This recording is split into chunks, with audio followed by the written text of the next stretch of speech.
예, 반갑습니다. 이제 드디어 고등학교 내신 시작해 보겠네요. 어색하죠. 나도 어색해요. 항상 이제 고1 첫 단원의 수업을 시작을 할 때는 되게 여러 가지 생각을 하게 되는 것 같아요. 어쨌든 니네들의 중학교 때 봤던 시험이랑은 상당히 느낌이 다를 수밖에 없을 거란 말이죠. 그래서 공부하는 느낌도 좀 달라야 할 거라 내가 그거를 어떻게 조금은 더 좋은 방향으로 유도를 할 수 있을까라는 고민을 진짜 많이 하게 돼요. 그러다 보니까 뭔가 훨씬 더 부담도 많이 되고 어색하기도 하고 막 좀 그런 느낌들이 있네요. 어쨌든 이제 미래인 교과서 이제 수업을 한번 진행을 해 볼 거고, 우리 이 생각은 항상 해 주세요. 내신이라는 것은 이해를 바탕으로 반드시 암기가 같이 진행이 돼야 돼요. 예, 이해를 바탕으로 한 암기. 이게 시험 유형에 따라 암기만으로도 성적이 잘 나오는 경우는 있어요. 근데 학년이 올라갈수록 작품이 어려워지고 그 시험의 난이도가 올라갈수록 한계가 되게 뚜렷하거든요. 그러니까 우리 항상 이해를 바탕으로 암기한다. 예, 이 생각은 꼭 해주셨으면 좋겠고요. 우리 어차피 이제 본 수업 시간에도 여러 가지 이야기를 할 테니까 오늘은 바로 작품으로 한번 넘어가 볼게요. 우리 미래인 교과서 같은 경우는요, 1단원이 문학의 빛깔이라고 해서 문학의 갈래에 대해서 공부를 한번 해보자라는 형태로 이루어져 있어요. 우리 서정갈래 소단원 1단원인데요. 이 이야기를 좀 한번 먼저 해볼게요. 문학의 갈래예요. 갈래라는 것은 결국은 종류를 구분지어 보자라는 거죠. 우리 문학이라는 것의 종류, 산문이다, 운문이다 이런 것들 많이 들어보셨죠. 분류 기준을 무엇으로 삼느냐에 따라서 문학의 종류는 다양한데요. 우리 이번 교과서에서는 그 내용적으로 봤었을 때 문학이라는 것은 서정갈래, 서사갈래, 교술갈래, 그 다음에 극갈래, 이렇게 총 4가지로 나눌 수 있다라고 이야기를 할 것이고요. 1단원, 2단원, 3단원, 4단원 이렇게 소단원으로 구성이 되어 있을 거예요. 그래서 일단 여기 수업에서 대단원과 소단원의 목표를 많이 하진 않을 거지만 최소한으로 얘들아 문학의 갈래를 결정짓는 방법은 구분짓는 방법은 여러 개가 있지만 우리 교과서에서는 이렇게 서정, 서사, 극, 교술의 4가지로 문학의 갈래를 구분지었구나 라는 것 정도는 알아주셨으면 좋겠고요. 그 첫 번째로 이제 우리는 서정 갈래라는 것을 한번 배워볼 거예요. 정말 교과서가 얘들아 되게 친절하게 되어 있는 게 뭐냐면 니네들이 고등학생이 되고 나서 처음 배우는 단원이다 보니까 서정갈래라는 것이 무엇인지를 정확하게 알려줄게 라는 되게 친절한 마음이 있어요. 그래서 우리도 이제 그것에 대한 이야기를 한번 먼저 해보려고 그래요. 이게 니네 자습서 기준으로는 어디에 있는 내용이냐면 21쪽에 있는 내용이고요. 니네 교과서에서도 소단원 마무리에 있는 내용이에요. 소단원 마무리에 있는 내용이지만 우리는 내신이니까 얘네를 좀 먼저 한번 정리해 보도록 할게요. 일단 서정갈래고요. 서정갈래라는 것이 무엇인가요? 라고 한다면 서정갈래는 얘들아 사실 이거 뒤집어 보시면 되게 쉬워요. 뒤집으면 정서죠. 항상 서정갈래의 핵심은 정서에 있다라고 생각을 하시면 돼요. 정의가 이렇게 내려집니다. 인간의 감정과 사상을 운율이 있는 압축된 언어로 노래하는 문학 양식이다. 이게 시라는 것을 정말 잘 보여주는 거예요. 서정갈래를 정말로 잘 보여주는 내용입니다. 다시 얘들아, 인간의 감정과 생각이라고 했는데 이것을 우리는 다른 말로 정서와 사상을 이런 식으로도 이야기할 수 있겠죠. 감정, 정서, 동의어, 그 다음에 동의어, 유의어, 생각과 사상, 유의어 이렇게 가시면 되겠죠. 이게 운율이 있다라는 것이 서정갈래의 되게 큰 특징이에요. 서사갈래나 교술갈래나 극갈래는 이렇게 운율이 있는 언어로 표현하려고 하지 않거든요. 근데 서정갈래는요 운율이 있는 언어로 표현을 하려고 그러고요. 아무래도 얘들아 우리가 노래 듣는 거 생각해 보시면 좋아요. 어떠한 정서를 표출하는 데 있어서는 노래라는 것이 훨씬 더 사람들한테 잘 받아들여지는 측면이라는 게 있나 봐요. 그래서 정서를 표현하는 것을 목적으로 하는 서정문학은 항상 운율이라는 리듬감이라고 하죠. 우리 운율이라는 것은 다른 말로 리듬감이라고도 해요. 이런 것들을 이제 우리가 음악성이라고도 합니다. 리듬감 혹은 음악성이라고 하거든요. 다 같은 말이라고 생각하시면 돼요. 운율이 있는 언어, 리듬감이 느껴지는 언어, 음악성이 있는 언어로 표현을 할 것이고요. 압축된 언어다라고 했죠. 이 압축됐다라는 것은 얘들아 함축적인 의미라는 말 우리 되게 많이 들어봤잖아요. 그래서 함축성이 있는 언어로, 함축적인 혹은 상징적인 언어로 노래하는 문학 양식이다 라고 한번 봐주시면 돼요. 사실 다시 이 개념 자체를 학교에서 배우지 않는다면 그렇게 뭐 꼭 외울 필요가 있는 건 아니지만 수능까지 생각해봐도 얘들아 이 정도는 알고 계셔도 나쁠 거 없어요. 시라는 것은요 인간의 정서와 사상 즉 감정과 생각을 표현하는 건데요. 어떻게 표현할 것이냐, 운율이 있는 압축된 언어로 표현할 거예요. 이렇게 이 정도는 알고 갑시다. 서정갈래에는 고대가요, 향각, 고려소교, 시조, 민요, 한시, 현대시 등이 있고요. 우리 학원에서 지금 얘들아 고전시가 배우고 있죠. 얘네들 그런 것들이 다 서정갈래에 해당해요.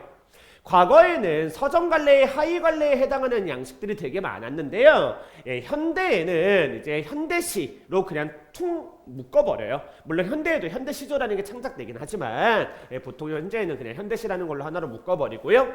근데 과거에는 이제 형식에 따라서 되게 다양한 갈래로 또 따로 부르기도 했다라는 것 정도만 한번 보세요. 시의 특징입니다. 그럼 시라는 것이 무엇인데요? 라는 걸 해본다면 시라는 것은 얘들아 화자라는 것이 존재를 합니다. 시적 화자가 등장을 할 거고요. 시적 대상에 대해서 이야기를 할 거예요. 그래서 내가 니네들한테 시를 독해한다라는 것의 첫 번째는 화자와 대상과 청자를 찾는다. 정확하게는 화자와 대상의 관계를 찾는다라고 이야기를 했었던 거죠. 화자가 대상에 대한 인식과 정서를 드러내는 거예요. 아까 시의 정의에서 이야기했던 것처럼 무조건 계속해서 정서와 사상입니다. 그래서 화자가 대상에 대한 인식과 정서를 드러내는 것을 시라고 생각하시면 돼요. 그러니까 반대로 갈게요. 한 편의 시를 읽고 나면 화자와 대상을 찾아야 되고요. 화자가 대상에 대해서 어떻게 인식하는지를 찾아야 된다라는 거 항상 기억해 주세요. 그 다음에요. 운율을 가진 언어를 활용하여 음악성을 형성한다라고 했는데 아까 이야기했죠. 다시 한번 이야기할게요. 운율, 리듬감, 음악성 다 같은 걸로 봐주시고요. 그래서 우리가 결과적으로 궁극적으로 이제 계속 앞으로도 내신을 하려면요. 음악성을 형성하는 요소, 즉 운율을 형성하는 요소에 뭐가 있는지를 한번 보셔야 되는데 미리 한번 이야기를 해보자면 기본적으로 반복이라는 것은 언제나 운율을 형성해요. 반대로 반복은 운율을 형성하면서 의미를 강조합니다. 알겠죠? 그래서 반복이 쓰이면 언제나 운율은 나타난다라고 보시면 되고요. 그 다음에 아니면 연과 행의 배열을 통해서도 혹은 뭐 심표를 활용해서도 그러니까 사실은 이걸 이렇게 써드렸는데 연과 행의 배열과 심표라는 것은 다 뭐랑 관련이 깊냐면 호흡을 조절한다라는 측면과 관련이 되게 깊어요. 일단은 그냥 한번 써놓고 나중에 필요할 때 다시 한번 설명을 해드릴게요. 다시 연과 행의 배열이라든지 심표라든지 이런 것들은 우리가 실은 낭독, 낭송 이런 말들을 쓰죠. 그 호흡을 조절하는 효과가 있거든요. 그래서 기본적으로 반복, 그 다음에 호흡 조절이라는 것이 운율을 형성하는 요소다라고 한번 봐주시면 좋고요. 그 다음에 비유와 상징이요. 다양한 표현 방식을 활용한다. 우리 앞부분에서 함축성 이야기를 했었었죠. 압축된 언어로 표현한다. 그래서 비유와 상징 같은 거 활용할 거고요. 감각적으로 형성한 심상을 활용하여 정서와 분위기를 환기한다 라고 되어 있는데요. 일단 얘들아 이 형상화라는 말은 어려워하지 마세요. 형상화라는 것은 그려내었다, 표현했다, 나타낸다 이런 느낌이에요. 그래서 감각적으로 표현하는 거예요. 감각적인 표현의 가장 대표적인 예가 심상인 거고요. 이 심상이라는 것은 우리 시각, 후각, 청각, 촉각, 미각 얘네를 기본으로 하죠. 오감이라고 하는 얘네들을 기본으로 합니다. 여기에다가 이제 우리가 뭐 공감각 같은 것도 배워봤을 것이고요. 그 다음에 복합감각이라는 것도 한번 들어보셨는지 모르겠는데 역시 이것도 얘들아 나중에 필요할 때 다시 수업을 하도록 할게요. 이런 것들에 대해서 수업을 하려고 하면 하루 종일 이것만 수업을 해야 됩니다. 그래서 이런 것들이 있다 정도만 한번 필기해 두시고 나중에 이제 우리가 수업 진행하면서 그리고 문제 풀어 나가면서 이러한 말들이 나올 때 바로바로 설명을 해드리도록 할게요.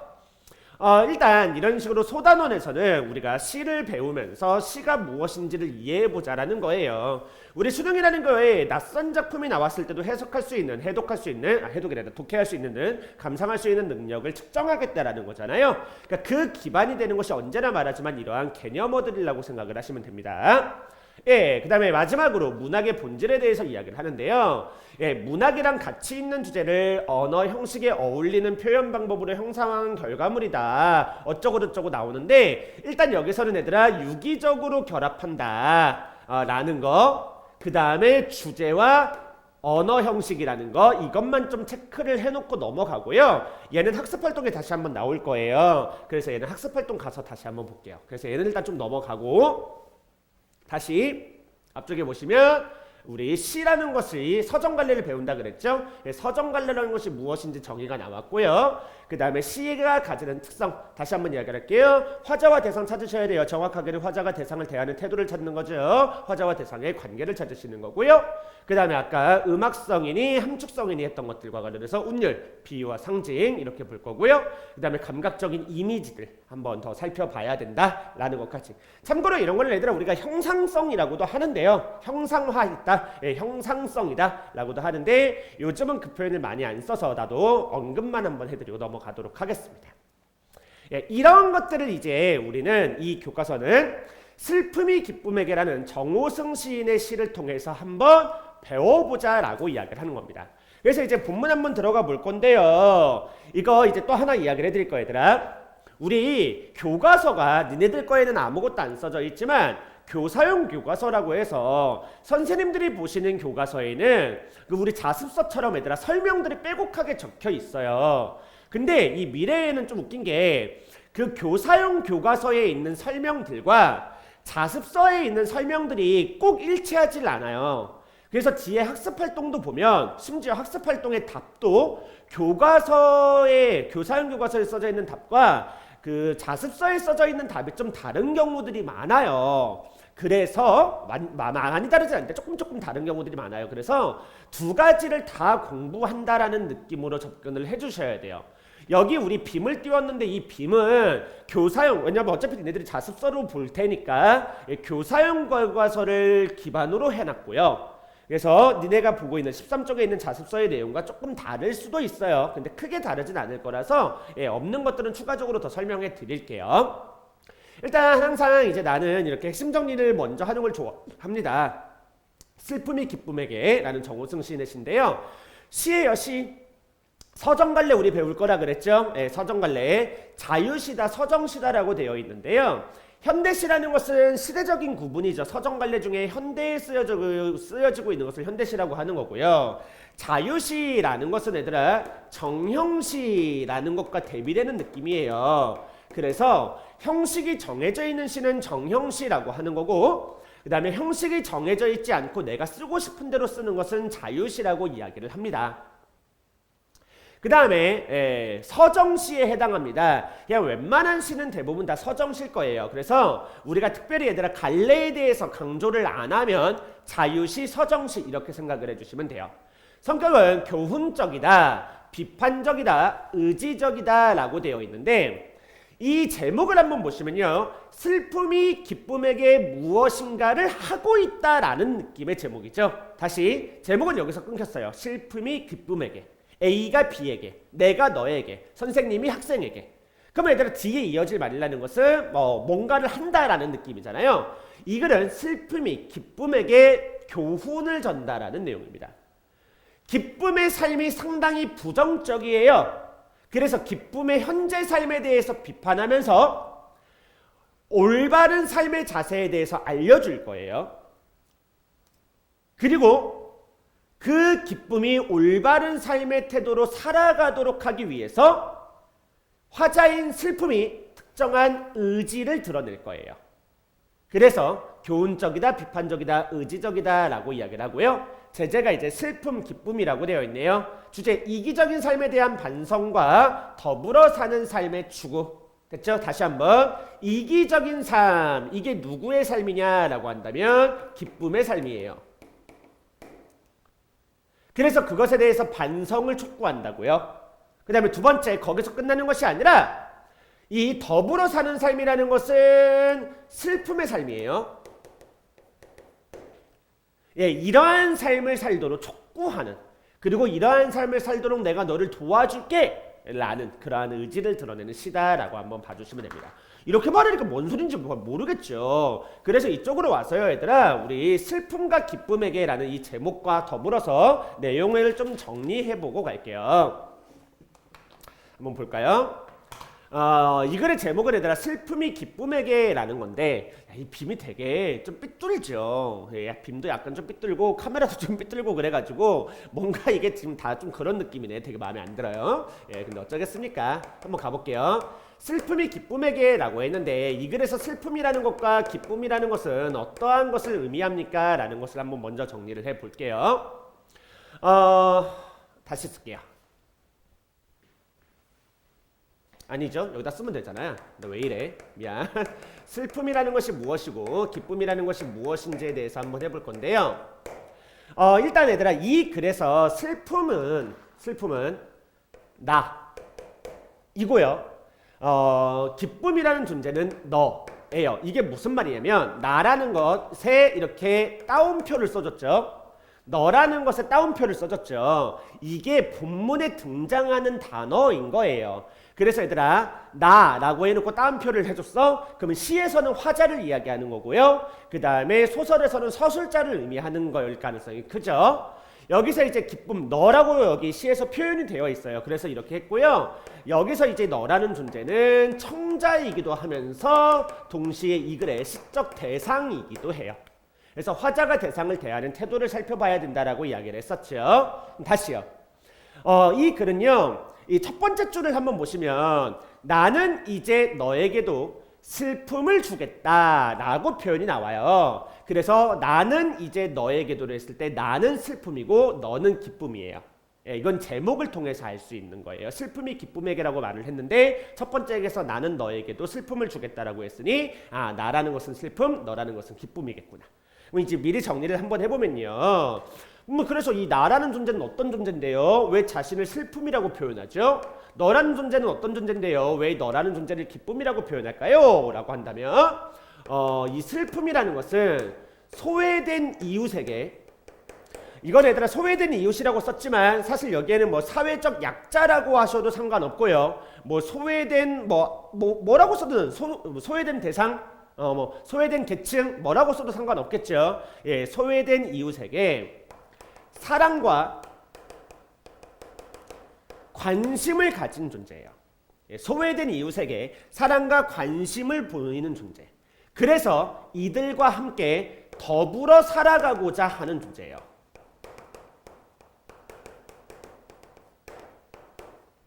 됐나요? 다시, 이 글에서 슬픔이라는 것은 어떤 의미로 사용됩니까? 소외된 이웃에게 사랑과 관심을 가진 존재고요. 그들과 더불어 살아가려 하는 그러한 존재로 그려져요. 그 다음에 기쁨이라는 것은 어떠한 존재입니까? 라고 한다면 이들은요, 이 소외된 이웃에게요, 어떠한 관심도 존재하지 않아요. 무관심합니다. 아예 관심의 대상 밖에 벗어나 있어요. 우리가 지나가다가 개미를 보는 것 같은 그런 느낌이랄까요? 보이지 않죠? 얘들한테는 이런 것들이 전혀 보이지 않아요. 무관심하고요.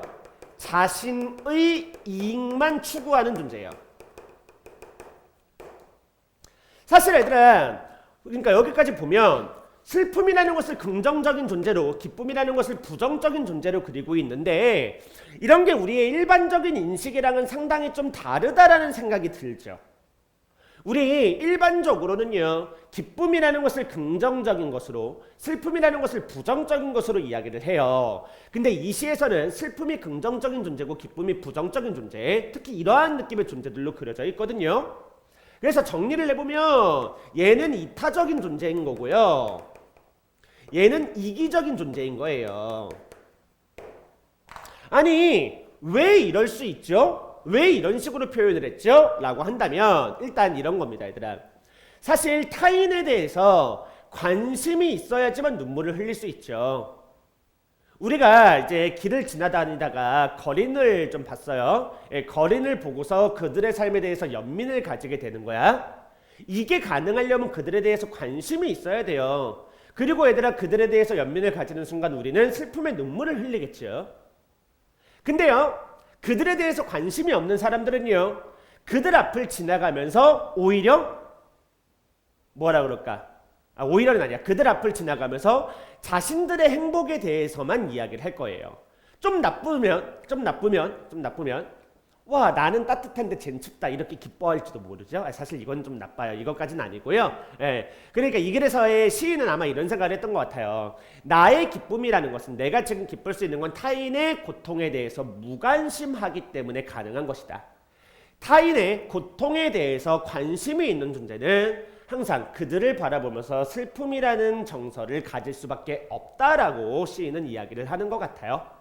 됐죠? 그래서 이 글에서는 슬픔이 타인에게 관심 있는 모습, 기쁨이라는 것은 자신만의 기쁨, 이러한 느낌으로 그려지게 될 거고요. 여기서 이제 이거를 얘들아 표현적인 측면으로 한번 가본다면, 우리 문학에서는 낯설게 하기라는 게 있어요. 이 낯설게 하기라는 것이 사실 과거에 비해서는 현재의 교육과정에서는 자주 등장하는 개념은 아니긴 해요. 과거에는 이 개념이 진짜 자주 등장을 했었거든요. 근데 요즘은 그때만큼 자주 등장하는 개념이 아니긴 한데요. 이 낯설게 하기를 이쪽에서 한번 봐드릴게요. 어딘가 써놨어요. 안 써놨을 수도 있어. 안 써놨으면 다시 갈게. 안 써놨나? 아닌데. 으씨, 잠시만. 야, 내 눈에만 안 보이니? 니네한테도 안 보이니? 나한테만 안 보이니? 잠시만, 한 번만 더 찾아볼게.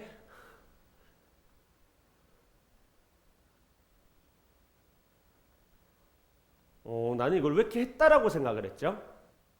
안 했나 봐. 미안. 그냥 할게요. 그냥 해야 되겠다. 이 낯설게 하기라는 것이 뭐냐면, 쉽게 말할게요, 얘들아. 이 낯설게 하기라는 것은 일반적인 통념, 우리에게는 얘들아 고정관념 같은 게 있죠. 일반적인 통념이라고 부르는 고정관념 같은 게 있어요. 그 고정관념을 얘들아 뒤집어 버리는 거예요. 일반적인 통념을 뒤집어 버림으로써 사람들이 훨씬 더 이걸 강하게 받아들일 수 있게 만들어주는 것, 그런 거를 우리는 낯설게 하기라고 해요. 다시 한번 얘들아, 낯설게 하기, 일반적인 통념을 뒤집어 버리는 거예요. 일반적인 통념을 뒤집어 버림으로써 이것의 이미지를 강하게 드러내는 것. 다시, 슬픔이 나쁜 거라고 생각했는데, 그래, 맞네, 타인에게 관심이 있는 사람만이 슬픔을 느끼겠네. 그래, 저들이 저렇게 슬퍼하고 있는데 거기서 내가 기뻐하는 거야. 그럼 사실 타인의 눈물 위에 내 기쁨이 서 있는 거잖아. 그래, 이 기쁨이라는 게 반드시 꼭 그런 건 아닐지도 몰라. 내가 어디선가 보였던 그 기쁨이라는 것이 타인의 슬픔 위에 서 있었던 것일지도 몰라 라고 독자들로 이렇게 뭔가 뒤통수를 얻어맞은 것 같은 그런 느낌을 주게 만드는 게 낯설게 하기라는 기법입니다. 그래서 낯설게 하기라는 것은 사실 정호승 시인이 상당히 좋아하는 기법이라서요. 니네들이 앞으로 얘들아 정호승 시인의 시를, 모르는 시를 보게 될 일이 있다면 그때도 얘들아 항상 이 느낌, 일반적인 통념을 뒤집는 표현들이 상당히 자주 나올 거다라는 생각을 해주셔야 돼요.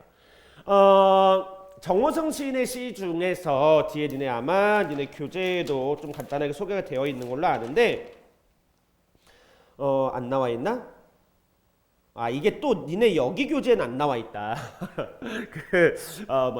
자습서에는 안 나와 있네. 내가 사랑하는 사람이라는 시가 있어요. 거기서 보면 나는 그늘이 없는 사람을 사랑하지 않는다라는 구절이 나와요. 우리 일반적으로 얘들아 그늘이라는 것을 부정적인 이미지로 많이 받아들이는데, 왜 그 시에서는 나는 그늘이 없는 사람을 사랑하지 않는다라고 하냐면, 그늘이라는 것을 나무 그늘의 이미지로 보는 거예요.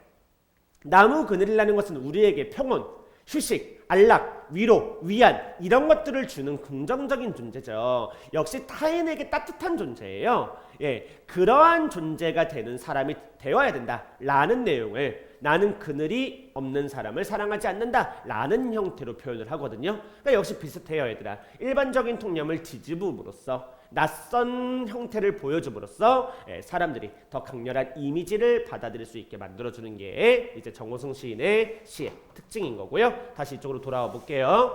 슬픔이 기쁨에게라고 했죠. 그러니까 이타적인 존재인 슬픔이 이기적으로 살아가고 있는 기쁨에게 그러지 말고 더불어 살아가자라는 그런 교훈을 전달하는 그런 제목이다 라고 한번 봐주시면 될 것 같습니다. 그래서 이제 본격적으로 얘들아 시를 한번 들어가 볼 건데요. 들어가 보죠. 나는 이제 너에게도 슬픔을 주겠다라고 했죠. 그러니까 쉽게 갑시다. 나라는 것이 화자인 거예요. 그 다음에 너라는 것이 청자죠. 근데 아까 기쁨이 슬픔에게라는 제목에서 봤듯이 이 나라는 화자는 나 기쁨이 슬픔에게라고 했냐? 아니야, 슬픔이 기쁨에게야. 슬픔이 될 것이고요. 이 청자라는 존재는 기쁨이 될 거예요. 그리고 너에게도 슬픔을 주겠다라고 해서 내가 너에게 말을 건네고 있죠. 그러니까 얘는 청자라고 했지만 너라는 존재의 반성을 촉구하고 너에 대해서 이야기를 한다는 점에서 너는 대상이라고 말해도 된다고요. 됐나요? 다시 한번 갈게요, 얘들아. 여기서 슬픔을 준다라고 이야기를 했잖아요. 이 슬픔이라는 것은 무엇입니까? 라고 한다면 아까 봤던 애들 그 느낌이라고 생각을 하시면 돼요. 소외되는 이웃에 대한 사랑과 관심, 더불어 살아가려는.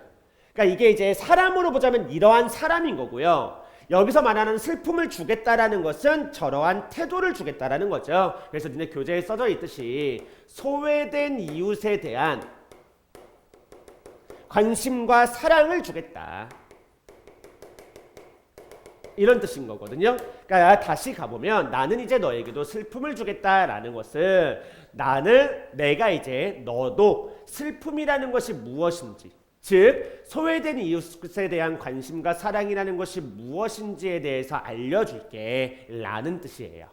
됐죠? 여기서 얘들아 표현들을 좀 한번 보고 갈까요? 나는 이제 너에게도 슬픔을 주겠다라고 했을 때 이 나라는 화자는 슬픔이고요. 너라는 청자는 기쁨이라고 이야기를 했었잖아요. 우리 애들아 기쁨이나 슬픔이라는 것은요. 어때요? 다 추상적인 존재들이고 관념적인 존재들이에요.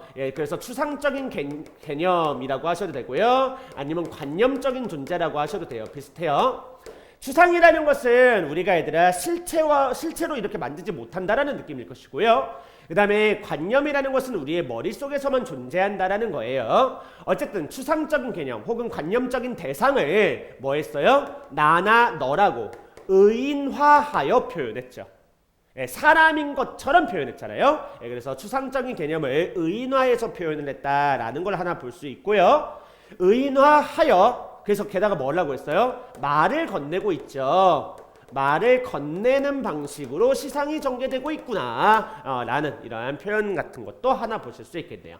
나는 이제 너에게도 슬픔을 주겠다. 다시 한번 나는 슬픔, 너는 기쁨이기 때문에 추상적인 개념, 관념적인 대상을 의인화하여 말을 건네는 방식으로 시상이 전개된다 라는 형태의 말을 한번 써볼 수 있을 것 같습니다. 다시 근데 사실 슬픔이 무엇인지를 아까 정리를 했기 때문에 썼지만 작가 입장에서는 얘들한테 슬픔이 무엇인지를 알려줘야 되겠죠. 그래서 슬픔이라는 것이 무엇인지를 이행해서 설명해 줍니다. 이 슬픔이라는 것은 사랑보다 소중한 것입니다. 됐죠? 우리 얘들아 다시 아까랑 비슷해요. 흔히 사랑이라는 것과 슬픔이라는 것이 있다면 당연히 사랑보다는 슬픔이라는 것이 소중하다라고 생각을 하죠. 근데요 여기서는 사랑보다 슬픔이 소중하다라고 표현을 하고 있어요. 이렇게 얘들아 우리 원래 슬픔이라는 것은 부정적인 것인데 그것을 얘들아 사랑보다 소중하다라고 표현함으로써 어때? 쉽게 말하자면 저게 말이 돼? 이런 느낌, 모순이 되는 느낌인 건 거죠. 에이 저게 진리로 봤을 때 일상에서 봤었을 때 안 되지 이런 느낌이 들죠. 이런 것들을 이제 우리가 역설법이라고 해요. 역설법이 무엇인가요? 라고 한다면 뒤에 학습활동에도 있지만 겉으로 보기에는 모순된 말인 거야. 사랑보다 소중한 슬픔이라는 것은 사실 되게 모순된 말처럼 보여. 쉽게 표현을 해주면 슬픔이라는 것은 일반적으로는 부정적인데 사랑보다 소중하다라는 이러한 긍정적인 수식 어구를 가지게 됨으로써 상충되는 진술이 존재하게 되는 거야. 그래서 역설법 이런 건데 사실 나도 과거에는 얘들아 역설법을 이렇게 개념적으로 그래서 모순 형용과 막 이런 것들을 설명해 주려고 노력을 많이 했었었는데 요즘은 자꾸 이 느낌을 잡아보는 게 훨씬 중요한 것 같아. 그래서 느낌을 자꾸 잡아보려고 한번 해봐. 다시 슬픔이라는 것은 일반적으로 부정적이지 근데 여기서는 사랑보다 소중하다라고 표현을 했다. 그러니까 이 시를 읽는 사람들은 뭐야 이 말도 안 되는 소리는 되게 역설적인데? 라는 생각을 느끼게 되는 거야. 이거 역설법이고요. 여기서 이제 하고 싶은 이야기는 뭐냐면 어때요? 이 슬픔의 가치에 대해서 강조를 하는 거예요. 우리 이제 이런 생각을 한번 해주세요. 100%는 아니지만 사실 고등과정에서는 얘들아 어떤 특정한 표현 방법이 사용되었다라고 한다면 그 표현 방법뿐만이 아니라 그 표현 방법의 효과까지를 같이 묻는 경우가 되게 많아요. 그러면 여기서는 얘들아 역설적 표현을 통해서 어떠한 효과를 노리고 있습니까? 라고 한다면 뭐보다 뭐가 중요하다? 기쁨이나 사랑보다 우리가 흔히 기쁨이나 좋다라고 생각하는 기쁨이나 사랑보다 슬픔이라는 것이 훨씬 더 소중한 것이다. 슬픔이라는 것이 훨씬 더 가치 있는 것이다. 즉 슬픔이라는 것이 소외된 이웃에 대한 관심과 사랑을 의미했다면 결국은 소외된 이들에 대한 관심과 사랑이라는 것이 이기적인 마음보다 훨씬 더 중요한 것이다 라는 것을 강조해 주기 위해서 쓰는 표현이다 라고 보시면 돼요. 됐나요? 나는 이제 너에게도 슬픔을 주겠다. 사랑보다 소중한 슬픔을 주겠다. 우리 잠시만요. 돌아왔습니다. 잠시 영상 찍다가요. 그 다음 수업을 들어갈 시간이 돼서 잠시 끊고 갔다 왔어요. 그래서 니네한테는 내가 약간 이치만 이동을 한 거겠지만 나한테는 되게 많은 시간이 바뀌어가지고요. 지나가지고 되게 어색하네요. 어쨌든 계속 가볼게요. 사랑보다 소중한 슬픔을 주겠다라고 이야기를 했습니다. 겨울밤 거리에서 귤 몇 개 놓고 살아온 추위와 떨고 있는 할머니에게 여기서 한번 끊어볼까요? 귤값을 깎으면서 기뻐하던 너를 위하여 여기서 한번 이제 볼게요. 너라는 존재에 대해서 이번에는 설명을 하는 겁니다. 두 번째에서는요 슬픔이라는 것이 무엇인지에 대해서 설명을 했다면 이번에는 너라는 존재가 어떠한 존재인지에 대해서 설명을 하고 있는데요. 다시 너라는 존재요. 할머니가 한 분 계세요. 이 할머니요 겨울밤의 거리에서요 고작 귤 몇 개 놓고 추위와 떨고 있는 할머니입니다. 다시요. 이게 조사가 약간 그 니네들한테 느낌이 이상할 수 있는데요. 추위에 떨고 있는 할머니라고 생각하시면 됩니다. 한겨울밤입니다. 이 겨울밤의 거리에 있습니다. 이 거리에서 추위에 떨고 있는 그러한 분입니다. 사실 이제 길거리에서 이렇게 뭔가 귤 몇 개 놓고 판매하시는 그런 할머니를 봤다면요 어째야 돼요? 뭐 어째야 된다라는 건 없지만 사실 인지상정 우리의 마음으로는 저 귤 내가 그냥 다 사드리면 할머니 이렇게 좀 집에 들어가서 편히 쉬실 수 있지 않을까? 사실 그런 생각을 가지는 사람들도 되게 많단 말이죠. 그래서 사실 필요하지도 않고 그 많은 양 그거 어떡하지 싶으면서도 정말 일부러 더 많은 양을 사서 오고 약간 비싸고 약간 질이 좀 약간 시들고 그렇잖아요. 저런 데 오래 있으면. 그렇더라도 그러한 물건들을 일부러 구매를 하는 사람도 있어요. 근데요 이 너라는 존재는요 이러한 할머니에게요 어때요? 귤값을 깎아요. 그러면서 뭐 했어요? 기뻐하죠? 여기서 얘들아 기쁨이라는 것이 가지고 있는 의미가 정확하게 나오죠? 여기서 이 할머니가 바로 소외된 이웃에 해당할 거예요. 사회적인 약자죠. 그러니까 이 겨울밤 거리 추위에 떨고 있다라는 것은 지금 현재 할머니의 그 공간적 배경이기도 하지만 이 겨울이라든지 추위와 떨고 있다라든지 살아온 추위라든지 이런 것들은 다 할머니가 겪는 고난과 시련이라고 볼 수 있고요. 사실 추위에 떨고 있다라고 표현하지 않고 살아온 추위와 떨고 있다라고 표현하는 것은 그만큼 할머니의 삶이라는 것이 평생 살아오는 내내 고난과 시련 속에서 이어진 것이었다라는 것을 드러내는 표현이에요. 됐죠? 다시 이 할머니가 바로 소외된 이웃 사회적 약자죠. 이 할머니의 힘겨운 삶, 고난, 시련, 그것들을 드러내기 위해서 겨울밤이라든지 추위라든지 이러한 다양한 표현들을 사용하고 있는 거고요. 어쨌든 이러한 사회적 약자에게 너라는 존재는요, 귤값을 깎으면서 기뻐하고 있죠. 어때요? 그러니까 이 기쁨이라는 것은 얘들아 이기적이다라는 거 알겠어요? 다시 조금 구체적으로 가볼까요? 타인의 고통에 대해서 무관심해요. 이렇게 고통받는 할머니예요. 아까도 말했지만 사실 그냥 사줄 법도 하잖아. 근데 아니에요. 거기서요, 부득불 어떻게든 나의 이익을 챙기려는 사람이에요. 타인의 고통에는 무관심하고요, 자신의 이익에는 완전 관심이 높죠. 자신의 이익만 추구해요. 제대로 한번 써볼까요? 자신의 이익만 추구하는 인물입니다. 이렇게 타인의 고통에 무관심하고 자신의 이익만 추구할 때 생기는 게 뭐예요? 기쁨이라는 속성인 거예요. 그래서 이 슬픔이라는 것이 소외된 이웃에 대한 관심과 사랑에서부터 비롯된 것이라면, 타인의 고통에 대해서 무관심하고 자신의 이익만을 추구하는 그런 이기적인 속성에서 비롯되는 게 이 기쁨이라는 거죠. 그래서 이 너라는 존재는 이러한 이기적인 존재다라고 생각을 하시면 돼요. 그러니까 사실 아까 봤던 이 내용들 있죠. 슬픔이라는 것은 이러한 속성을 가지고 있다, 기쁨이라는 것은 이러한 속성을 가지고 있다라고 말했던 이타적이고 이기적인 이 모습이 사실 이 시의 핵심 전부다라고 생각을 해주시면 될 것 같습니다. 어쨌든 이러하던 너를 위하여 나는 슬픔의 평등한 얼굴을 보여주겠다. 그래서 나는 뭐 할 거라고요?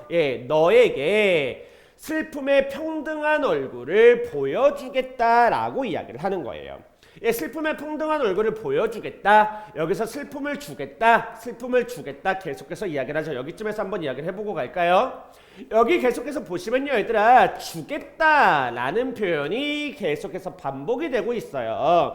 이게 여기뿐만이 아니라 뒤에도 계속해서 기다림을 주겠다, 한방눈을 멈추겠다, 너와 함께 걷겠다, 걸어가야겠다라고 해서 정확하게는 겠다라는 표현이 계속해서 반복되고 있죠. 니네 교재에도 써져 있을 건데요. 이 겠다를 반복하면 얘들아, 다시 한번 반복의 효과는 두 가지예요. 하나는 운율이고 하나는 의미 강조입니다. 그래서 운율이 형성되고 있다는 거 하나 보시면 되고요. 그럼 어떠한 의미를 강조하나요? 라고 한다면 얘들아, 내가 너한테 이걸 줄게, 내가 너랑 함께 이걸 멈출게, 걸을게 라고 이야기를 하고 있는 거죠. 그래서 여기서는 의지를 강조한다 라고 보시면 돼요. 어떠한 의미를 강조합니까? 화자의 의지, 이것을 강조한다. 다시요, 슬픔의 평등한 얼굴이라 그랬죠. 슬픔이라는 것은 이렇게 가시면 돼요. 슬픔의 평등한 얼굴이라고 했는데요, 결국은 슬픔이 가지고 있는 평등한 얼굴, 즉 슬픔이라는 것은 평등한 얼굴, 이러한 느낌으로 이해를 하시면 조금 더 쉬울 것 같고요. 거기 써져 있는 대로요, 결국은 이 소외된 이웃에 대해서 나랑 나랑 관련이 없는 존재라고 생각을 하지 말고요, 나랑 동등한 존재라고 여기라는 거예요. 이 소외된 이웃을 바로 평등한 존재로 여겨야 한다 라는 그러한 의미가 담겨 있는 거죠. 사실 있잖아, 이 사람들이 나랑 동일한 가치를 가지고 있는 사람들이라고 생각을 했다면 차마 사람의 탈을 쓰고 이런 식으로 굴지는 못하지 않을까? 야, 이런 사람이 마트 가서도 돈 깎아달라 그럴까? 마트나 백화점 가서도 돈 깎아달라고 하면 뭐 그건 인정해야지. 근데 그런 거 아니잖아. 자기보다 약해 보이니까 뭐 그것 좀 깎아주지, 내가 이런 데서 사는데 나 말고 사줄 사람은 없는 것 같은데 더 싸게 줘요 빨리, 이러면서 막 집어오고 이런 거 아니겠어? 그런 나쁜 짓 사람 안 되는 거야 사람이. 다음 거요. 또 볼까요? 내가 어둠 속에서 너를 부를 때, 이번에는 자신에 대해서 이야기를 합니다. 내가 어둠 속에 있었습니다. 내가 어둠 속에 있다라는 것은 내가 현재 고통 속에 놓여 있다라는 의미 정도로 보시면 될 것이고요. 그러니까 앞에서는요, 할머니의 힘겨운 삶을 겨울밤 거리에서 살아온 추위와 떨고 있다라고 해서 이거 까먹었다 미안. 촉각적인 이미지를 통해서 드러내고 있었다면, 됐죠? 예, 여기는 촉각적인 이미지를 통해서 드러내고 있었다면, 여기서 이제 자신의 고통이라는 것은 자신의 고통이라는 것은 시각적인 이미지를 통해서 어디야. 미안. 네, 이거는 이제 시각적인 이미지를 통해서 드러내고 있죠. 고통 속에서 너를 부릅니다. 그럼 여기서 고통 속에서 너를 불렀다라는 것은 뭐 하는 거예요? 도움을 요청하는 거죠.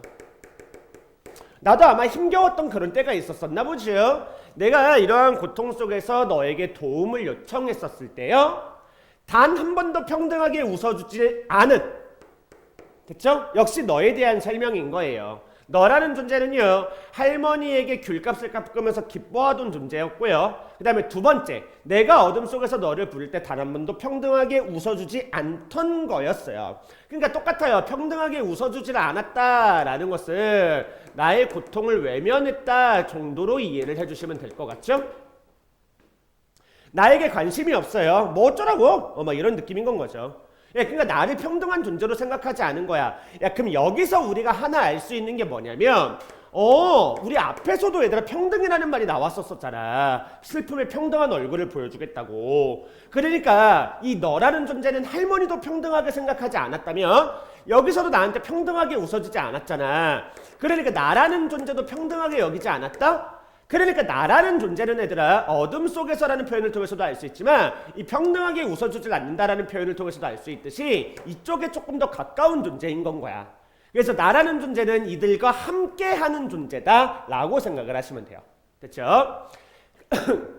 이번에는 또 동사자가 나와요. 가만히에 덮인 동사자예요. 가만히에 덮인 동사자가 다시 얼어 죽어요.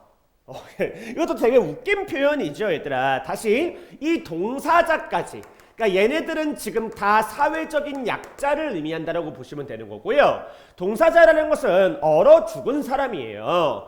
얼어 죽은 사람이요, 다시 얼어 죽어요. 아이, 말이 안 되죠. 죽은 사람이 또 죽어요. 예, 이런 게 아까 또 이야기했듯이 역설법이라고요. 이게 이제 니네 교재에서는 안 나와 있고 니네 학습활동에서도 얘를 딱히 역설법으로 잡아주진 않고 있는데, 사실 다시 얼어 죽은 사람이 또다시 얼어 죽는다. 동시에 양립할 수 없잖아. 모순적이잖아. 그래서 이런 것들도 원래는 역설법이고요. 그러면 똑같습니다. 가만히에 덮인 동사자예요. 동사자. 그러니까 얘가 사회적 약자인 것이고 되게 고통 속에서 몸부림치다가 죽어갔죠. 근데 그 사람이 다시 한번 죽었어요. 상황이 계속해서 심각해지죠. 근데 이러한 상황 속에서도 가만히 한 장조차 덮어주지 않았다고. 얘들아, 이 가만히 한 장이라는 것은 엄청나게 커다란 관심이라는 게 아니야. 이 가만히 한 장이라는 것은 정말로 최소한의 관심인 거야. 뭐 얘를 위해서 어마어마하게 대단한 걸 해라 이런 게 아니야. 왜 사실 내가 앞부분에서 뭐 이 할머니에게 귤값을 깎으면서 뭐 이 이야기를 할 때 그렇다고 그런 할머니 것도 제가 다 사드릴 수는 없잖아요 라고 이야기를 할 수 있지. 맞아, 그러라는 소리 아니야. 최소한의 관심, 최소한 깎지는 말아야 될 거 아니야, 이런 느낌인 거야. 가만히 한 장을 덮어준다라는 것은 정말로 내가 그한테 해줄 수 있는 가장 최소한의 어떤 행동인 건데, 그러한 것조차 덮어주지 않았다고. 이 조차라는 조사는 좀 신경을 써서 봐주시면 좋아요. 이런 것들이 의미 형성에 되게 큰 게 기여를 하니까. 가만히 한 장조차 덮어주지 않은 무가심한 너의 사랑을 위해. 됐죠? 예, 다시 한번 이야기를 합니다. 우리 앞에서 얘들아, 이 기쁨이라는 것은 타인의 고통에는 무관심하고 자신의 이익만을 추구할 때 생긴 거였죠? 예, 사랑이라는 것도 역시 동일한 겁니다. 이 사랑이라는 것은 타인에 대한 무관심에서부터 출발을 한 거죠. 타인에 대해서는 무관심하고, 근데 왜 자기의 사랑이라고 표현해요? 아마도 자기 자신을 사랑하는 거 아니겠어요? 타인의 고통에는 무관심하고 자신의 이익만을 추구해요. 예, 타인의 고통에는 무관심하고 자신만을 사랑해요. 자신의 주변만을 사랑한다. 이런 느낌이겠죠. 그래서 사랑과 기쁨이라는 것은 정확하게 같은 의미로 보시면 되고요. 흘릴 줄 모르는 너의 눈물을 위해. 그러니까 다시 얘들아, 이 눈물이라는 것은 원래는 연민이죠. 연민의 눈물이에요. 타인의 아픔에 공감할 때 흘릴 수 있는 눈물인 거죠.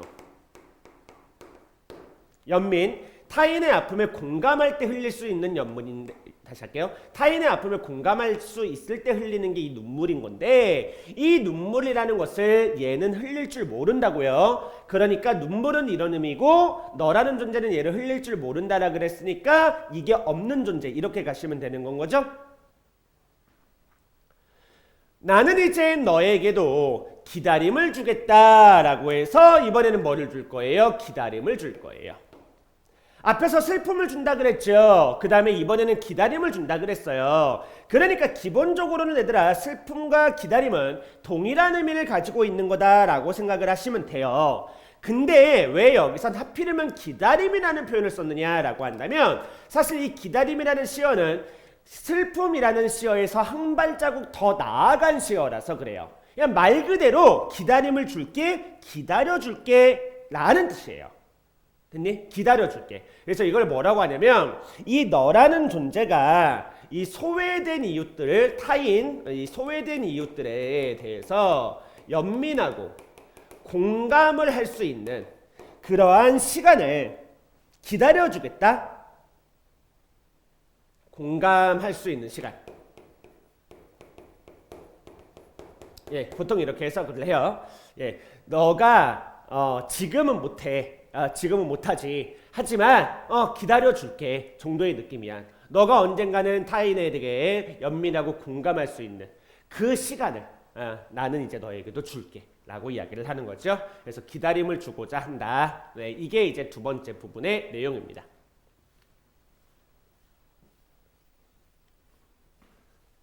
이 칠판을 계속 지워야 돼서 이게 안 좋아요. 빔을 띄우면. 그 다음에 이제 마지막이네요. 이 세상에 내리던 한방눈을 멈추겠다라고 이야기를 해요. 한방눈을 멈춘대요. 우리 일반적으로 시에서요, 한방눈은 좋은 의미로 쓰이는 경우가 많은데 여기서는 멈추겠다라고 표현했으니까 뭔가 부정적인 시어 같죠? 보리밭에 내리던 봄눈들을 데리고 추워서 떠는 사람들에게 슬픔에게 다녀와서 눈구친 눈길을 너와 함께 걷겠다라고 이야기를 해요. 이 봄눈은 데리고 갈 거죠. 그러니까 쉽게 갑시다. 이 한방눈이라는 것은 부정적이고 봄눈이라는 것은 긍정적인 것을 이야기해요. 아니 왜 이거는 부정이고 이거는 긍정인가요? 일단 얘는 멈추겠다라 그랬으니까 그렇고요. 이 봄눈이라는 것이 보리밭에 내리는 거다라는 것에 좀 포인트를 한번 보셔야 돼요. 우리 보리밭에 내리는 봄눈이라는 것은요, 보리의 싹을 틔울 수 있게 만들어주는 아이예요. 되게 자연이라는 거는 애들한테 되게 신기해서, 보리밭에 눈이 내리면 이 눈이라는 것이 보리의 생장에 방해 요소가 될 것 같지만 실제로는 그렇지 않습니다. 이 봄눈이 이렇게 땅을 덮어줌으로써 그 안쪽에서 보리가 따뜻하게 온도를 유지해서 싹을 틔울 수 있게 도와준대요. 그래서 이 봄눈이라는 것은 이 보리의 싹을 틔울 수 있게 도움을 주는 존재, 이렇게 생각을 하시면 돼요. 그래서 여기서 이 봄눈이라는 것은 이 소외된 이웃들을 감싸는 존재예요.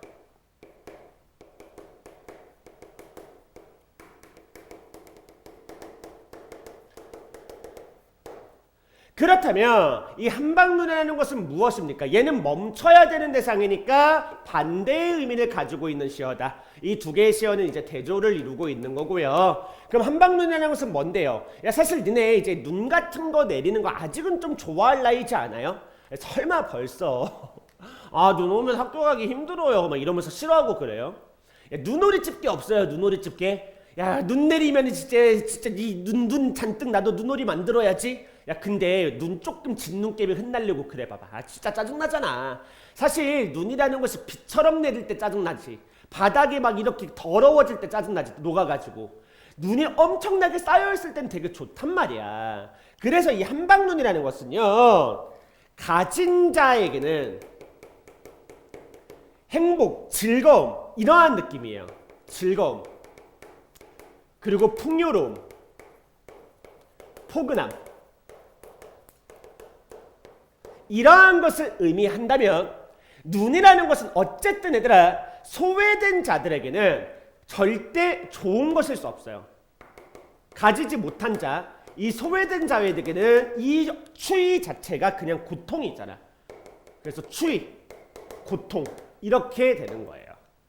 그래서 다시 만약에 니네들이 한방눈을 언제나 좋은 걸로만 인식을 한다라고 한다면 그건 약간은 좀 그럴 수도 있는 거죠. 다시 여기서 한방눈이라는 것은 가진 자에게는 즐거움, 풍요로움과 포근함을 주는 존재라면 소외된 자에게는 추위, 고통 이런 것들을 주는 겁니다.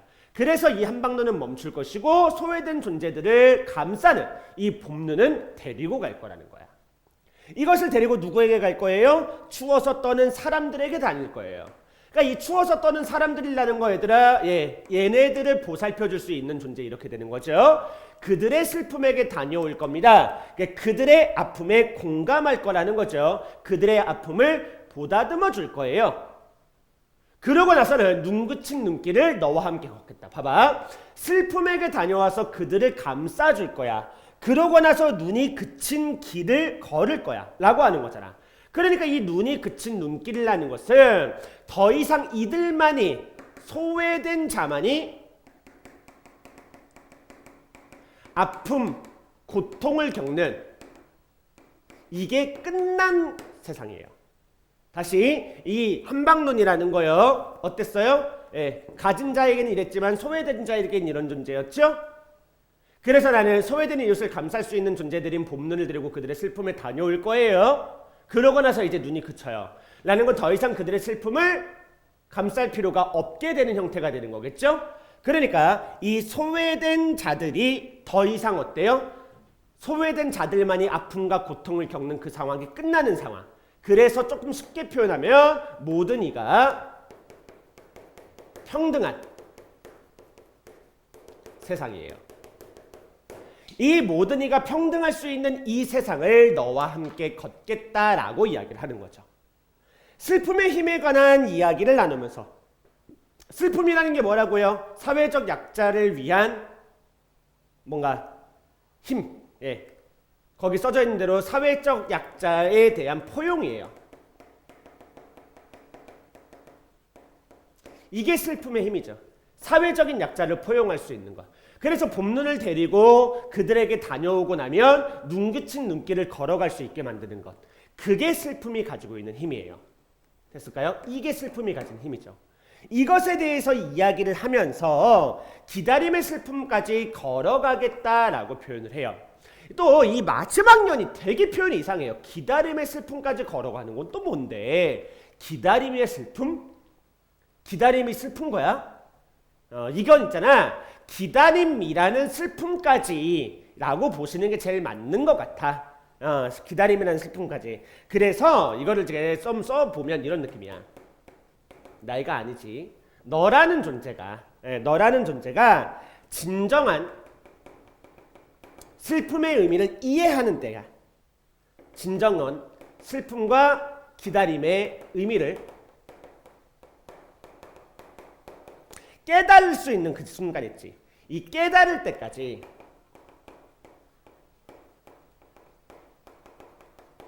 함께 하겠다. 이 정도의 느낌?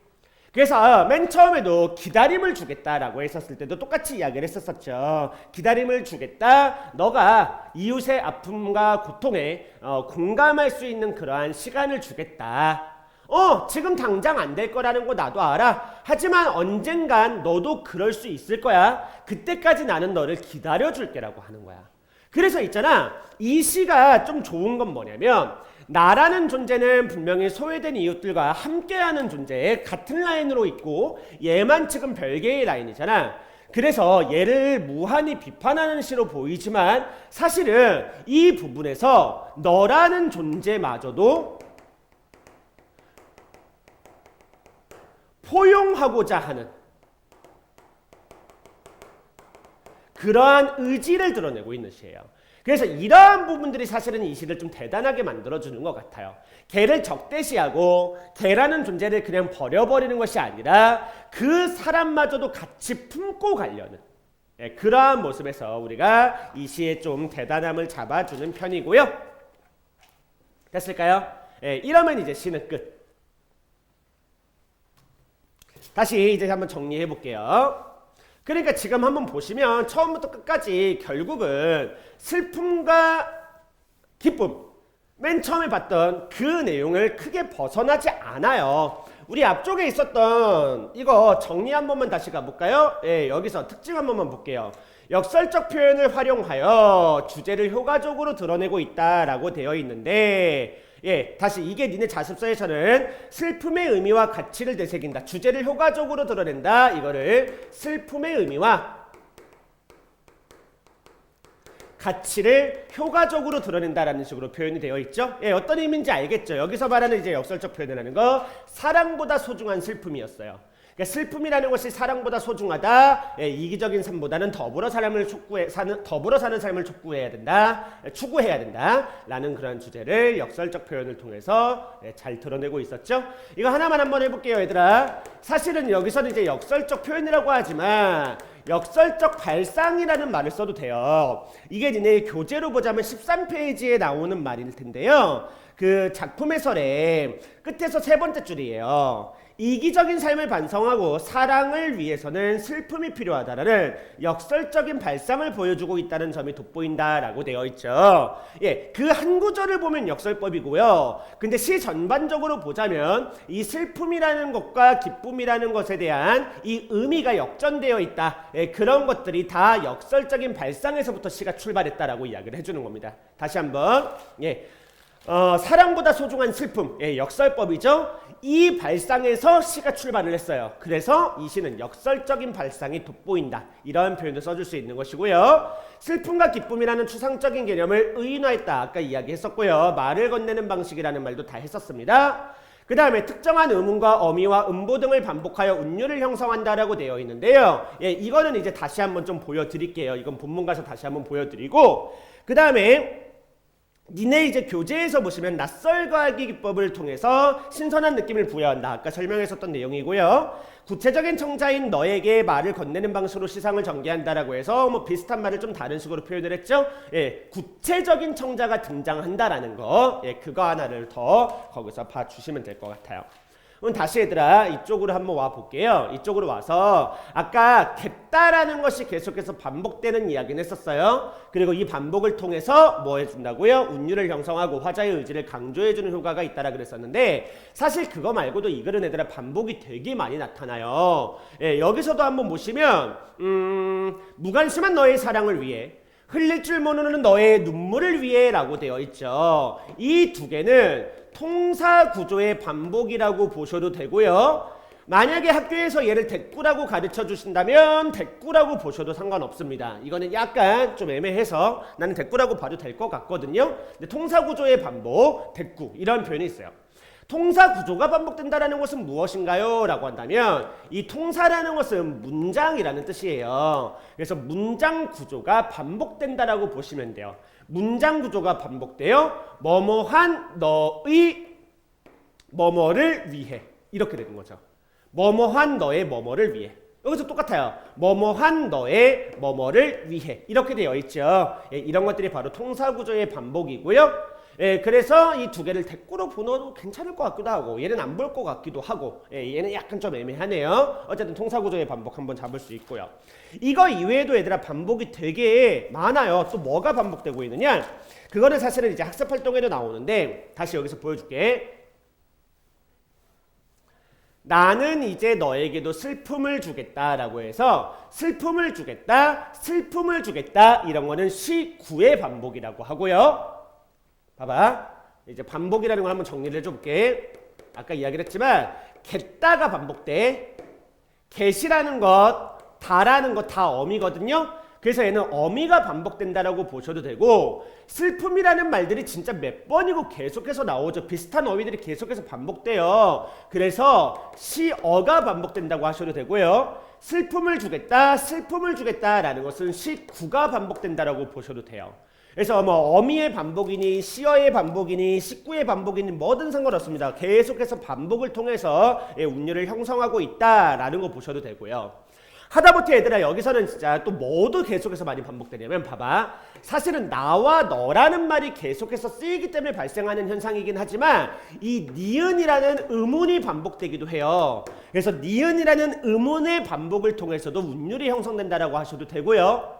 또 봐봐. 나는 이제 너에게도 슬픔을 주겠다. 한 줄을 몇 번에 걸쳐서 읽죠 우리가? 이렇게 4번에 끊어서 읽게 돼요. 사랑보다 소중한 슬픔을 주겠다.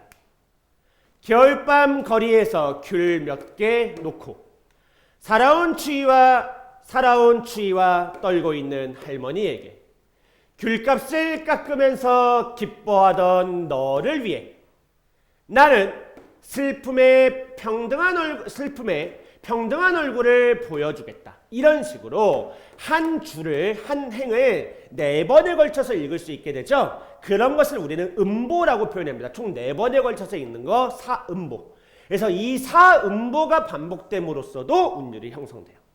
그러니까 진짜 되게 다양한 형태로 운율이 형성되고 있다라는 것도 한번 좀 봐주시면 되고요. 사실 니은 의문이 가장 이제 많이 반복되는 건 이런 부분이에요. 눈 그친 눈길을 너와 함께 걷겠다. 이런 것들이 니은 의문의 반복이 되게 두드러지죠. 이렇게 니은 의문의 반복이 두드러진 부분들을 통해서 이런 것들도 확인할 수 있다 정도까지 보시면 이 작품에서 내가 봐드려야 되는 건 거진 다 봐드린 것 같아요. 여기서 이제 마지막 정리 겸 하나만 마지막으로 해드릴게요. 마지막 이쪽으로 한번 와볼까요? 뭐를 한번 해볼 거냐면 청자를 대하는 화자의 태도 한 번만 보고 갈게요. 청자를 대하는 화자의 태도.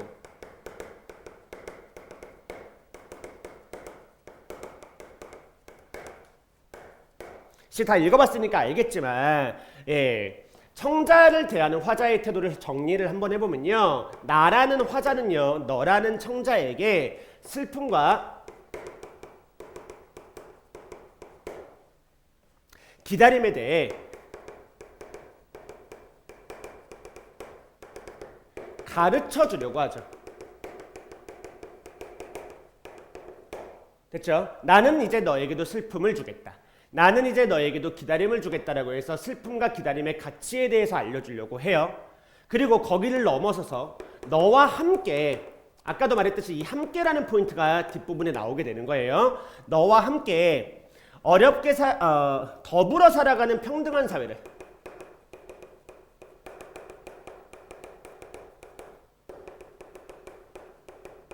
너와 함께 더불어 살아가는 평등한 사회를 만들어가고자 하죠. 이게 이제 눈 그친 눈길을 너와 함께 걷겠다 해서 알 수 있는 부분이에요. 됐나요? 그러니까 어미가 반복되는 부분에서 이제 이러한 태도를 알 수 있는 건데요. 너에게 기다림을 주겠다, 너에게 슬픔을 주겠다라는 이 내용. 그 다음에 눈 그친 눈길을 너와 함께 걷겠다라고 말하는 게 이것과 관련된 내용. 이렇게 되는 거죠. 그 다음에 마지막에 기다림의 슬픔까지 걸어가겠다. 거기도 이렇게 되는 거예요. 그래서 뭔가를 하겠다라는 표현이 총 5번 정도가 나오는데 그 앞부분에서 하겠다라는 것은 이거, 그다음에 뒷부분에서 하겠다라는 것은 이러한 화자의 태도를 나타내는 거고요. 이럼으로써 결국은 너에게 반성을 촉구하는 거예요.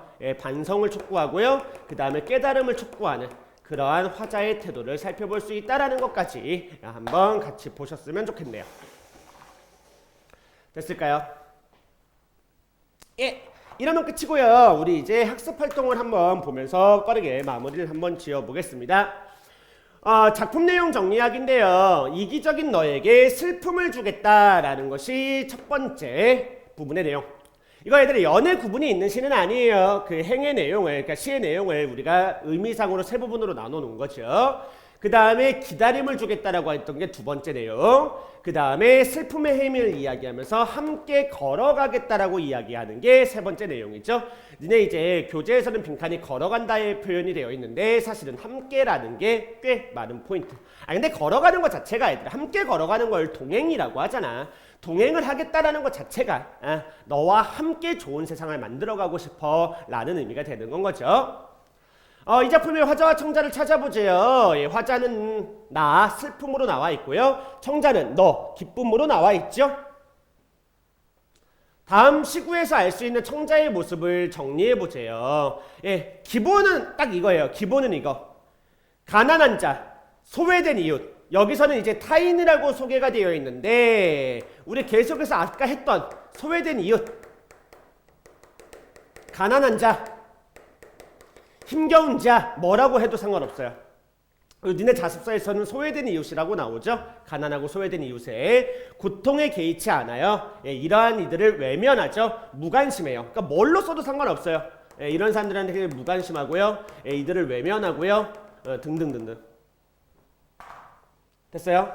여기에다가 이제 하나 더 뭐라 그랬어요? 이게 하나의 포인트고요. 또 하나의 포인트는 자신의 이익에만 관심이 있다 라고 이야기를 했었죠. 그래서 이게 교사용 교과서에 있는 학습활동의 답인데요. 사실 니네 자습서에 있는 답이 조금 더 좋아요. 가난하고 소외된 이웃을 외면하고 자신의 이익만을 추구하는 존재예요. 그래서 뭐라고 부를 수 있어요? 이기적인 존재예요. 예, 이게 훨씬 너라는 존재를 잘 설명하는 말입니다. 니네 자습서에 있는 말이. 그 다음에요. 청자의 행동에 대해 화자가 무엇이라고 했는지 찾아서 써보세요. 예, 슬픔의 평등한 얼굴을 보여주겠다. 나는 이제 너에게도 기다림을 주겠다. 눈기친 눈길을 너와 함께 걷겠다. 우리 아까 화자의 태도 정리해봤죠? 예, 이 두 가지를 통해서 뭐라고요? 슬픔과 기다림에 대해서 가르쳐주고자 했고요. 예, 이 표현을 통해서 뭐라고요? 예, 평등한 사회를 함께 만들어가고자 한다라고 이야기를 했었습니다. 그리고 마지막, 예, 결국 이 2와 3을 바탕으로 해서 작가가 이 작품의 제목을 슬픔이 기쁨에게라고 정한 까닭이 무엇이냐라는 건데, 사실 이거는 얘들아 내가 딱히 납득을 시켜드릴 수 있는 내용은 아닌 것 같고요. 한번 보시면 좋을 것 같아요. 슬픔이 기쁨에게 무엇을 전하고자 하는지에 관한 호기심, 흥미를 불러일으킬 수 있겠다. 이게 뭐냐면 내가 너에게 이런 식으로 쓰지 않고 왜 슬픔이 기쁨에게라고 썼느냐라는 것에 대한 답이라고 생각하시면 돼요. 다시 제목을 그냥 내가 너에게 아니면 이기적인 너를 위하여 처음부터 이렇게 쓰거나 이기적인 너에게 바치는 편지 이런 식으로 쓸 수도 있잖아. 근데 왜 굳이 관념적인 존재를 의인화해서 표현했느냐? 기쁨과 슬픔이라는 것은 사실 슬픔과 기쁨이라는 것을 화자와 청자로 설정하여 시를 썼느냐라고 한다면 그게 독자에게 호기심, 흥미를 불러일으킬 수 있고 일반적인 인식이 역전되는 효과가 있고 이게 이제 일반적인 인식이 역전되는 효과, 낯설게 하기의 효과인 거죠. 그 다음에 기쁨에게 많은 것을 주고자 하는 슬픔의 태도를 드러낼 수 있기 때문이다. 이러한 다양한 이유들이 있대요. 그래서 이거는 이제 니네들이 한번 봐주시면 돼요. 다시 볼게요, 얘들아. 이 학습활동의 첫 번째 내용은 서정갈래의 문학적 형상화 방법에 대해서 탐구하자라는 거예요. 그 중에서도 얘들아 여기서의 핵심은 계속해서 뭔지 알겠어요?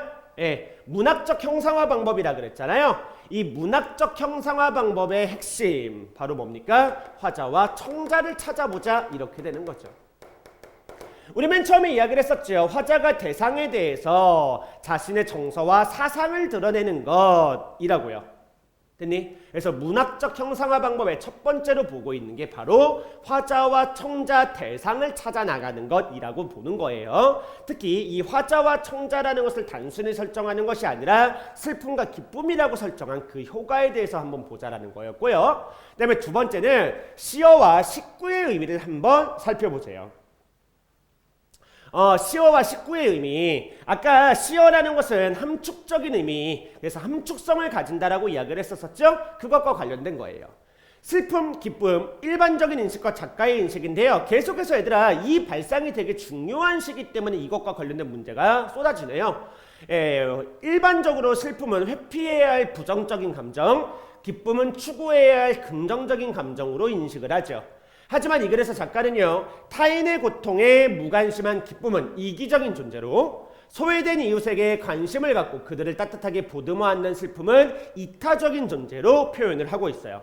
이 답안도 얘들아 니네 자습서에 있는 답안이랑은 조금은 다르죠. 이 세상의 고통과 함께하지 못하는 기쁨은 이기적인 존재, 그 다음에 소외된 사람들, 나아가 소외에 대해서 알지 못하는 기쁨과도 함께하고자 하는 슬픔은 따뜻한 정과 사랑을 나눌 줄 아는 존재.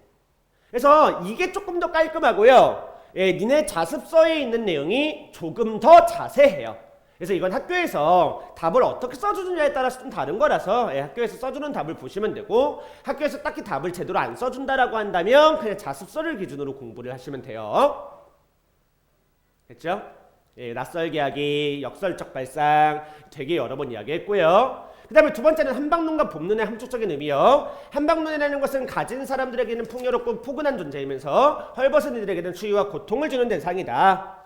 봄눈이라는 것은 보리밭의 온도를 따뜻하게 유지하여 싹을 틔우는 역할을 함으로써 가난하고 소외된 사람들을 감싸는 존재다. 이런 식으로 얘들아 시어는 함축적인 의미들을 담아내요. 그래서 그 함축적인 의미들을 파악하는 것이 시를 이해하는 방법이다 라는 것을 보여주는 거고요. 그래서 다음 19의 의미를 바탕으로 작품의 주제를 파악해보세요. 슬픔의 힘에 대한 이야기를 하며 기다림의 슬픔까지 걸어가겠다라는 거. 이웃과 공감할 수 있는 슬픔의 가치를 알고 슬픔의 힘. 슬픔의 힘이 뭐냐? 이웃과 공감할 수 있는 슬픔의 가치. 소외되고 가난한 이들에 대한 연민과 애정을 갖고 더불어 사는 삶을 가자. 걸어가겠다 이야기를 하면서 이러한 삶을 살자. 이렇게 보시면 되죠. 뭐 아까 했던 이야기들이 반복적으로 나타나는 게 학습활동이라서 학습활동은 좀 빠르게 보고 있고요. 이번에 이거 운율을 삼은 뭐야? 그냥 운율을 느낄 수 있다면이죠. 여기서 이제 운율이 느껴지는 요소는 무엇이냐? 운율은 기본적으로 반복을 통해서 느껴진다 그랬어요. 아까 다 했는데 사음보를 반복하고 있고요. 겠다라는 표현을 반복하고 있어요. 다시 한번 겠다라는 표현을 반복하고 있는데 니네 교재에 써져 있듯이 겠다라는 어미를 반복하고 있다라고 하는 게 훨씬 더 좋고요. 그 다음에 특정 의문, 니은, 의문을 반복하고 있다. 이렇게 보시면 되겠네요. 이렇게 해서 얘들아 다시 맨 처음에 이제 문학적 장치, 우리 지금 문학적 형상화 방법에 대해서 하는 게 활동 1이거든요. 문학적 형상화 방법 처음에 화자와 청자 살펴봤고요. 두 번째 시어와 식구의 의미를 봤어요. 세 번째 운율을 봤고요. 이제 네 번째 표현 방법을 한번 살펴보세요. 사람이 아닌 것을 사람에 빗대어 사람이 행동하는 것처럼 표현하는 방법은 의인법을 이야기하는 거죠. 일단 얘들아 슬픔을 나라고 표현하고 기쁨을 너라고 표현하는 것 자체가 의인법이에요. 그리고 나라는 존재가 슬픔이고 너라는 존재가 기쁨인데 이 둘이 살아있는 사람처럼 계속해서 시 전반에 대해서 표현이 되어 있죠. 그래서 시 전체에서 슬픔과 기쁨을 사람인 것처럼 표현하고 있고요. 겉으로 보기에는 모순된 말이지만 사실은 그 속에 진리를 담고 있는 표현을 우리는 역설법이라고 해요. 여기서는 사랑보다 소중한 슬픔을 주겠다라는 표현에서 역설법이 사용되네요. 사실은 얼어붙은 동사자가 다시 얼어 죽을 때 맞냐? 가만히에 덮인 동사자가 다시 얼어 죽을 때 그 표현도 역설적인 표현이라고 볼 수 있지만 학교에서 안 잡는다면 이내도 넘어가셔도 되고요. 그 다음에 이러한 표현 방법이 주제를 형성하는데 어떻게 기여를 합니까? 라고 본다면 얘네들을 의인화하여 대화를 건네는 방식을 취함으로써 주제의식을 효과적으로 전달하고 있다라든지 슬픔과 기쁨에 대한 일반적인 생각을 뒤집고 새로운 의미를 부여하여 바람직한 삶의 태도를 생각해 볼 수 있게 한다든지 지금까지 나왔던 말들이 계속해서 반복되죠. 학습활동은 사실 좀 지루해요. 나왔던 말들의 반복 같은 느낌이에요. 니네 교재에서는 좀 다르게 답을 해주고 있어요. 슬픔과 기쁨을 의인화하여 등장시켜 그 둘의 관계 속에서 형성되는 주제를 인상적으로 전달하고 있다. 사랑보다 소중한 슬픔을 주겠다는 언뜻 보기에는 모순된 표현처럼 보인다. 하지만 이 구절은 진정한 의미의 슬픔을 모른 채 살아가는 이기적인 사람들에게 다른 사람을 생각할 줄 아는 마음을 가르쳐주겠다라는 주제의식을 강조하려는 의도를 담고 있다. 다시 한번 말하지만 학교에서 학습활동을 얘들아 제대로 해주지 않는다면 그냥 이 자습서에 있는 내용을 기준으로 공부하시는 겁니다. 이 내용이 훨씬 더 자세하죠? 이제 활동입니다. 활동이는 오케이 우리가 지금 이런 식으로 슬픔이 기쁨에게라는 작품을 봤잖아. 맨 처음에 화자 청자 봤고 그 다음에 시어와 식구의 의미를 살펴봤고 그 다음에 운율 살펴봤고 네 번째 표현까지 살펴봤지. 이것들을 토대로 보았을 때 서정갈래라는 것이 무엇인지 알겠니? 라고 이야기를 하는 거야. 가상의 존재인 시적 화자가 존재를 하고요. 그 다음에 함축적인 의미를 지닌 시어들을 많이 사용하고요. 운율이 있는 언어를 사용하고요. 다양한 표현 방법을 활용하여 주제를 형상화하죠. 앞에서 있었던 4개의 질문 그대로 써져 있는 겁니다. 이런 게 문학 운문갈래, 서정갈래다 라고 설명을 해준 거고요. 그 다음에 활동 3은요. 문학의 본질을 탐구해보자라는 거야. 그러니까 아까 맨 처음에 얘들아 니네들한테 이 서정갈래라는 것이 무엇인지 그 다음에 문학의 본질이 무엇인지 그 소단원 정리하기를 해서 해드렸던 내용 있죠. 그 내용들이 이렇게 학습활동에 나와 있는 거고요. 한번 볼까요? 이 이야기의 핵심만 갈게요 얘들아. 여기서의 핵심은 뭐냐면 이런 거예요. 우리는 얘들아 생각이나 감정을 가지고 있어요. 이 생각이나 감정을 뭐를 통해서 표현하느냐? 예술이라는 것을 통해서 표현을 할 건데요. 이 생각과 감정이라는 것은 원래 형태가 없죠. 이 예술가는 여기에 미적 질서가 담긴 구체적인 형태를 부여해요. 됐나요? 다시 정리할까요? 인간의 생각이나 감정이라는 것을 예술가들은 미적 질서가 담긴 구체적인 형태를 부여함으로써 예술로 만들어주는 거예요. 됐나요? 다시 생각이나 감정 이것들을 미적 질서가 담긴 구체적인 형태를 부여함으로써 하나의 예술 작품으로 만들어줍니다. 이것을 우리는 형상화라고 합니다. 형상화의 정의. 그러니까 다시 얘들아, 형상화라는 것은 표현한다, 드러낸다라고 보시면 된다 그랬죠? 화자의 정서와 사상이 어떻게 시에서 표현되어 있느냐, 그것을 여기선 어렵게 미적 질서가 담긴 구체적인 형태를 부여함으로써 예술을 창조하는 과정이다라고 표현한 거예요. 소리의 형식이면 음악이 되죠? 색채와 형태의 형식이면 미술이 되는 거예요. 몸짓이면 무용이 되죠? 이렇듯 언어의 형식으로 형상화되면 문학이 되는 거죠. 그러니까 결국은 문학이라는 것은 생각이나 감정이라는 것을 언어의 형식으로 형상화한 것, 이렇게 정리를 해볼 수 있겠네요. 문학이라는 것은 생각이나 감정을 언어의 형식으로 형상화한 것입니다. 다음 거요. 근데요, 모든 생각이나 감정을 언어로 형상화하면 문학이 되나요? 아니에요. 그러니까 이거 하나만으로는 충분하지 않다는 거야. 이게 가장 기본이야. 사상이나 감정을 언어라는 형식으로 표현해야 문학이 되는 건데, 사상이나 감정을 언어라는 형식으로 표현했다고 무조건 문학인 것은 아니야. 다시, 문학은 생각이나 감정을 언어의 형식으로 형상화한 것이야. 하지만 생각이나 감정을 언어의 형식으로 형상화했다고 다 문학인 것은 아니야. 필요한 게 더 있어. 그게 뭐냐? 기본적으로 문학이란 개인이나 공동체의 아름다움이나 진실과 같은 가치 있는 내용을 담아야 되거든. 그래서 뭐가 필요해요? 가치 있는 내용이 필요해요. 단순히 언어적 형식으로 이루어져 있다고 해서 모두가 문학인 것이 아니라 내용적인 측면에서 가치 있는 내용을 담아야 돼요. 이 가치 있는 내용이라는 것은 다시 개인이나 공동체의 아름다움이나 진실과 같은 그러한 내용이에요. 됐나요? 그래서 이것을 언어라는 형식으로 형상화해야 되거든요. 그래서 문학이라는 것은 언어라는 형식, 가치 있는 주제라는 내용, 그 다음에 형상화된 표현이라는 구성 요소를 갖추고 있다라고 이야기를 합니다. 됐나요? 이게 끝이에요. 그리고 여기서 중요한 것은 뭐냐면 이 구성 요소들이요, 서로 긴밀하게 결합되어 있다라는 거예요. 이 서로 긴밀하게 결합되어 있다는 것을 우리는 유기적이다라고 하죠. 결국은 얘들아, 이 말을 많이 들어봤을 거고 앞으로도 계속 많이 하게 될 말인데요, 문학이라는 것은 내용과 형식의 유기적 조화를 이루어야 된다라고 이야기를 해요. 다시, 모든 예술은 내용과 형식의 유기적 조화를 이루어야 한다라고 이야기를 하거든요. 그 내용을 설명하는 거예요. 문학은 어떤 구성 요소로 이루어져 있나요? 이 글에서는 내용과 형식과 표현이라고 표현을 했는데요, 보통은 내용과 형식으로 이루어진다라고 말들을 많이 해요. 이거를 이제 이쪽으로 넣는 거죠. 가치 있는 주제라는 내용, 그 다음에 언어, 그 다음에 다양한 형상화 방법, 그것을 형식, 이런 식으로 많이들 이야기를 해요. 근데 여기서는 그걸 두 개를 좀 나눠놨네요. 그래서 이 작품 전체와 유기적인 관계를 맺고 있냐고요 라고 했을 때 주제는 슬픔의 가치와 더불어 사는 삶의 소중함이라고요. 이게 뭐 해야 된다고요? 개인 공동체의 아름다움, 진실, 이러한 가치를 담아내야 된다 그랬죠? 어때요? 이 내용을 시라는 형식을 통해 문학적으로 형상화했어요.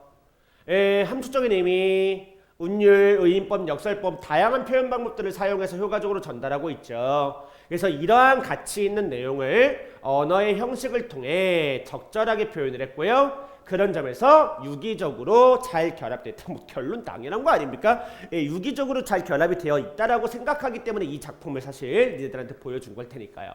다시 앞쪽에서 얘들아, 이거예요. 우리 개념 있었던 거 있었죠? 문학의 본질이요. 문학 작품의 구성 요소들, 내용과 형식이라고 할 수도 있고요, 내용, 형식, 표현이라고 할 수도 있는데요, 이들은 서로 독립적으로 존재하는 것이 아니라 유기적으로 결합을 해야 된다. 그것까지가 이제 이 문학의 본질로서 이 소단원 1단원에서 가르쳐주고자 하는 내용입니다. 수업이 좀 길었습니다. 이게 첫 번째 수업이라서 수업이 좀 긴 거지 앞으로 수업이 계속해서 진행되다 보면 조금은 더 빠르게 넘길 수 있는 부분들이 있을 거예요. 그래서 내가 항상 해보면 1학기 중간고사는 수업이 좀 오래 걸리고요. 2학기 기말고사로 갈수록 수업이 좀 빨라요. 니네들과 나의 호흡도 좀 맞고 그 다음에 내 말을 니네들이 좀 빠르게 알아먹을 수 있게 되고 니네들이 알고 있는 것도 많아지니까 일단 이 첫 번째 강의 듣느라고 고생 많으셨고요.